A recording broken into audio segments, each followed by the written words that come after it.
Morning, everybody.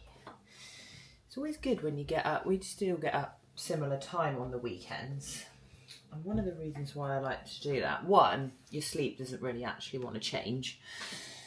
And we love our sleep in this house.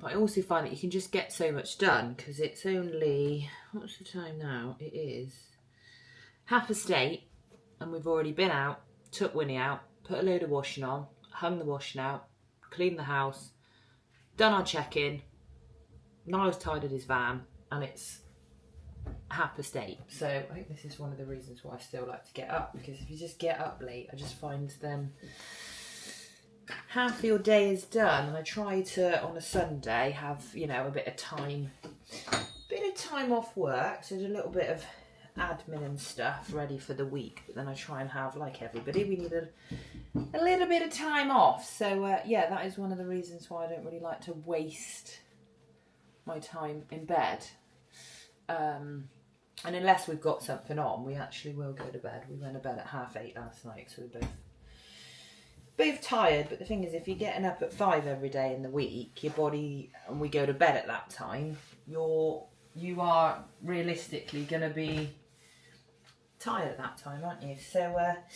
So yeah, this week's been interesting with the update with regards to the cut, because last week my weight was 63. I think I started just under 65, and then last week it was 63.5 or 3.6, something like that. And then on Thursday it dropped, because I do weigh every day, and sometimes that's better to weigh every day and take an average. And I think it was Thursday I dropped down to 62.7, so I was like, good drop. And then my weight's gone back up to 63.5, but I am around my ovulation window, and this is why tracking your cycle is really, really important, because for me, every female is different, but for me, around my ovulation window, so about day 13, day 14, I get sort of mild, sort of like period cramps, very, very mild, but I get bloated for 2 days, and I just feel like, I don't know if you can see, to be fair, I feel like I just have this like just lower sort of watery bloat. Bloody frustrating. But this is where, one, tracking your cycle and understanding your cycle is really important. So for me, I know that for a couple of days I'm a little bit bloated, I'm a little bit watery around my middle, which is why I'm not really a fan of my check-in photos today, because I feel like my legs look leaner but my midsection looks worse, and that can just be really hard when you're putting in the effort. Like last night, Niall had a pizza and I stuck to my plan. I didn't have a pizza. I've tracked all my food all week, and the thing is, I can't be dropping weight on a certain amount of food, a certain amount of expenditure, and then suddenly go backwards. So this is where you just have to be not reactive to the scales. So what I'm going to do is keep my food the same, come past the ovulation window, and then have a look. Because like I said, on Thursday I had dropped down to 62.7, and until the last 2 days I was actually feeling leaner, and I do feel like I look a little bit leaner, and I think for me I only really want to go to about 62. I think my stage weight was 58 last time. I don't want to be looking stage lean for this photo shoot. It's not about being super shredded, it's just about being sort of like lean and strong is the vibe that I'm going for. So I think realistically I only really want to maybe go down to 62. The photo shoot is now in 2 weeks time, so I think I'm gonna not be reactive to the scales. It is bloody annoying, but that is why as females we track our cycle and we understand our cycle. Because I have some clients who are exactly the same as me. They feel a little, their scale weight does funny things around the ovulation window. They feel a little bit watery. As soon as we get to like day 15, day 16, it drops off. Some females experience no changes. Some females feel amazing around their ovulation window, because in theory our body is trying to get us up for having sex, right? So your body, everybody's different. You got to know your cycle and work with your cycle. So yeah, I'm not going to be reactive. I'm just going to let the ovulation window pass and then have a little look at where we're sitting midweek, and go from there. Today, like I said, is a Sunday, so been up, done some bits and bobs. Just going to have me breakfast now, and then I'm off to meet my friend Maxine. It was her birthday on Thursday, so I'm going to meet her for a coffee and a dog walk. And doing these sorts of things, to be fair, I do these things all the time, but these sorts of things can be like great things to do when you're in a fat loss phase, rather than it always being about food. It can be like, right, okay, well actually I'll meet my friend for a walk, we'll have a coffee and stuff like that. You're still socialising, you're still hanging out, but it's much, much easier. And then after lunch, I'm going to train legs, and I'll take you with me. So just going to have me oats now. I've already let those soak, so I always in the microwave. But I always add my boiling hot water, let them soak, and then put them in the microwave for like maybe a minute. So that's my oats. I'm going to have complete strength sticky toffee pudding. This is really nice. So I'm going to have that.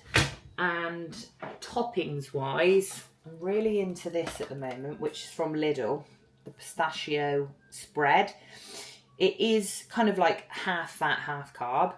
A bit like Biscoff spread, but it's the same calories per 100 grams as peanut butter. So I'm going to have that, and then I'm also having some pumpkin seeds. I'm into my seeds. So pumpkin seeds, bit of that. If you like pistachio, then go and try that. That's really, really nice. With a sticky toffee whey. So breakfast hasn't changed the whole time since I've been in this cut. I just reduced the portion size down. I think I was having 60 grams of oats when I started, and I'm now having 45. So that's the key sometimes, is not dramatically change what you're eating, you just reduce the portion sizes down.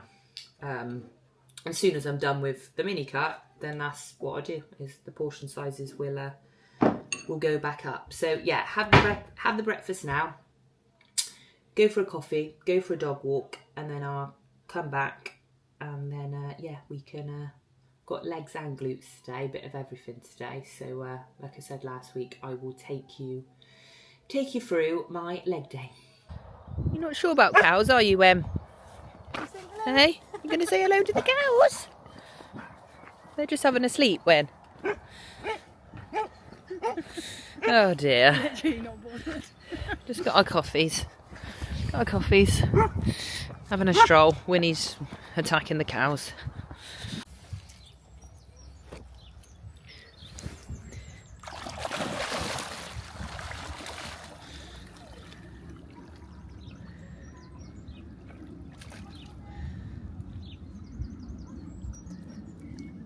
Good girl, Winnie. Got it stuck in your mouth.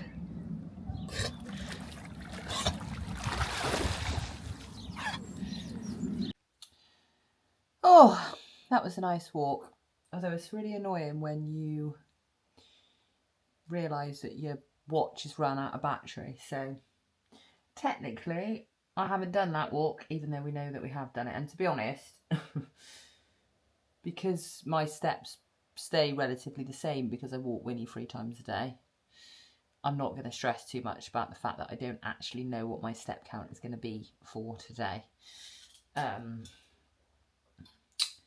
It is what it is. I'll still do 3 dog walks, go to the gym, and move today. So we will be absolutely fine. Just having my lunch, doesn't change. Sourdough, eggs, nice big salad. Into pickled onions at the moment. Do you like pickled onions? I like pickles, I like gherkins, I love stuff like that on a salad. So yeah, gonna have this now, have my lunch, chill out for a little bit, and then me and Niall are gonna go to the gym together. We're doing different sessions, but we'll go up together and train. So I will I'll take you up there, but just have a nice walk. Winnie's really into swimming now. It's funny because when we went obviously to the lake, can you remember when I did the YouTube where we went to the lakes? Before that, she hated swimming. we put a life jacket on her, we got in with her, and ever since then now, I think she's just realised that actually she's fine, that she can do it, and she just bloody loves it now. So, yeah, that was all we needed to do. Put a little life jacket on her, get her in, get us in there, and for her to realise it's actually fun. So she's now off having a little snooze. I'm going to have your lunch, and then it's leg day.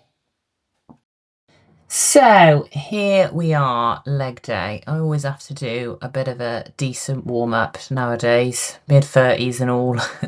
But, you know, a good warm-up is just preparing our body. So I actually do warm my upper body as well as my lower body. Just get my core going to start with, and I just focus on warming up kind of like my hips and my knees, and just focusing on sort of like getting blood into my glutes as well. It identified to me when I got sciatica not long ago that I had one hip that was more stable than the other, and one glute essentially firing more than the other. So I am doing kind of a little bit of work towards that to make sure that obviously I am balanced across both the left and the right. And this can be quite common for people to run into kind of imbalances, but we don't kind of want to ignore it, because obviously that's when we then will run into issues. So yeah, just getting myself nice and warmed up. First exercise for me on this leg day is the barbell hip thrust. I do love a barbell hip thrust. It is a bit of a faff to set up, but I do find the connection for me is really, really good. And obviously this is just working the glutes in what we call hip extension. So getting those glutes short at the top. Setup perspective, you just want to set yourself up so that your shoulder blades are kind of like on the bench, but as we come down, we want to make sure that we can kind of like pivot off of the bench. A lot of people keep their shoulder blades up the whole time, which means if you don't let your shoulders kind of come with you, you will hyperextend through your back, and that's when people can kind of often then find that they feel their back. So set yourself up so that you've got a 90-degree angle from sort of like your ankle joint to your knee joint. I actually just have a little look here when I'm warming up to be like, right, where do my feet need to be off of that line? And I use my warm-up sets to kind of establish that. So I think I did 60, then I did 110, and then I'm working on 160 today. So like I said, shoulder blades on the pad, ankles kind of, you know, directly underneath the knees so that we create that 90-degree angle. And then we want full hip extension at the top, and you just want to feel like you keep your rib cage down. I always like the cue of like, just keep your rib cage down towards your belly button and let those shoulders come with you. So you just pivot off of the pad. We are just lowering the weight straight down into the glutes, and then obviously we're going through hip extension. So getting those glutes short at the top. Keep a nice equal pressure in the feet, so heels and big toe. Just imagine that you've got your feet glued to the floor and you just want to keep them down. And we just control the load. Thrust up, like I said, don't hyperextend that rib cage. And we just keep going until we can't complete another rep. That's all how I've always kind of been taught to train, is that you just keep going until you can't, or you find that your form is starting to break down. And then obviously we apply that progressive overload every week. And that's why following a training plan for a period of time is so important, so that you can practice the moves and you can apply that progressive overload. Next for me is hack squat. So I have put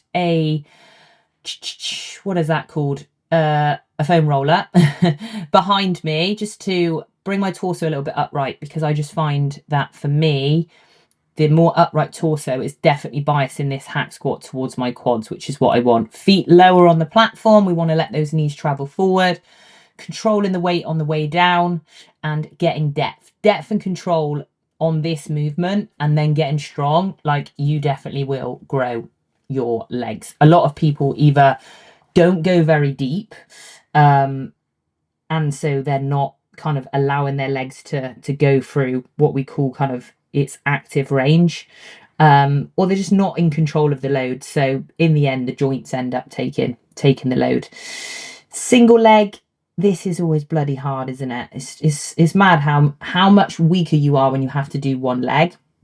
If I was being really picky, I would be saying to myself, keep that non-working leg down.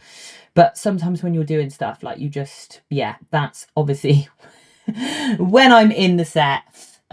my ability to keep that foot down is obviously challenged, but I do get a nice connection on this one. It's a heavy leg press, to be fair. And same again, we just want that depth, controlling that load on the way down, foot slightly lower on the platform. It's going to be more quad focus. If I wanted to make this more hamstring focus, I would just put that foot a little bit further up the pad. And like I said, if I'm being picky there, that non-working leg flying all over the place is something that I shouldn't be doing. But anyway, you're still going to grow when you have good form, not perfect form. So leg extension, this is always a bloody killer, isn't it? I use straps because I find that they can just keep me nice and locked in, because when we do this, the hardest point of this is obviously when we are